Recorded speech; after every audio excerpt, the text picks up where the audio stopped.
আল্লাহ রাব্বুল আলামিন কোরআনুল কারীমের 16 নং সূরা নাহলের 93 নং আয়াতের মধ্যে বলেন, নাহমাদুহু ওয়া নুসাল্লি আলা রাসূলিহিল কারীম, আম্মা বা'দ।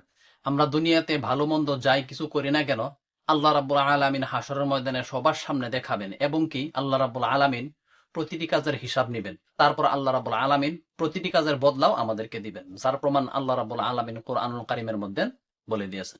আল্লাহ রাব্বুল আলামিন কোরআনুল কারীমের 99 নং সূরা 7 এবং 8 নম্বর আয়াতের মধ্যে বলেন, হে পৃথিবীর মানুষ, তোমরা পৃথিবীতে যদি যাররা পরিমাণ ভালো কাজ করো সেটাও কিন্তু হাসরের মাঠে আল্লাহ রাব্বুল আলামিন সবার সামনে দেখাবে। আর যদি তোমরা যাররা পরিমাণ খারাপ কাজও করো সেটাও কিন্তু আল্লাহ রাব্বুল আলামিন সবার সামনে হাসরের মাঠে দেখাবে।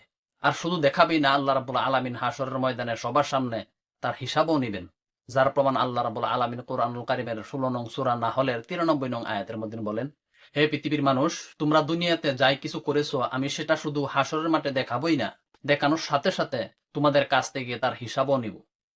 আর আল্লাহ রাব্বুল আলামিন শুধু হিসাব নিয়ে বসে থাকবেন না, আল্লাহ রাব্বুল আলামিন হিসাব নিয়ে বসে থাকবেন না, আল্লাহ রাব্বুল আলামিন সেই হিসাব নিয়ে তার বদলাও আমাদেরকে দিবেন।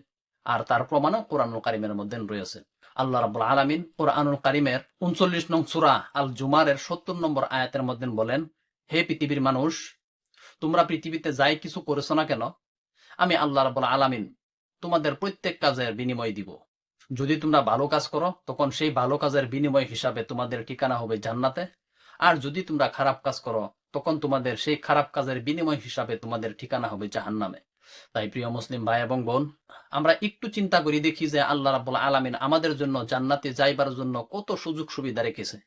আর এত সুযোগ সুবিধা থাকার পরেও যদি আমরা সেই জান্নাতটাকে খরিদ করতে না পারি, তখন আমাদের মতো কপালপুরা এই পৃথিবীর জমিনে আর কেউ হতে পারে না। কারণ আল্লাহ রাব্বুল আলামিন কোরআনুল কারীমের মধ্যে প্রত্যেক বিষয়ে আমাদেরকে এবং কি হাদিসের মধ্যেও প্রত্যেক বিষয়ে নবীর মাধ্যমে আমাদেরকে জানিয়েছে।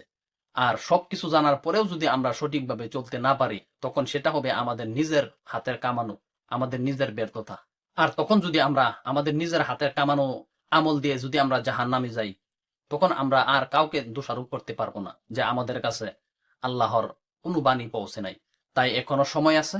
আমাদের আগন্তুক বাকি জিন্দিগির মধ্যে আল্লাহ রাব্বুল আলামিন যতটুকু হায়াতে রেখেছে, সেই বাকি জিন্দিগির মধ্যে আজ থেকে আমরা তওবা করে আল্লাহর দরবারে বিনয়ের সাথে চলাফেরা করে ইবাদত করি এবং কি মোহাব্বতের সাথে একে অপরের সাথে থাকি, যাতে আল্লাহ রাব্বুল আলামিন আমাদের পিছনের সমস্ত গুনাহগুলি মাফ করে একসাথে মিলাপিতির মাধ্যমে থাকার জন্য এবং কি আখিরাতের বাজার করার জন্য অর্থাৎ ইবাদত করার জন্য তৌফিক দান করেন।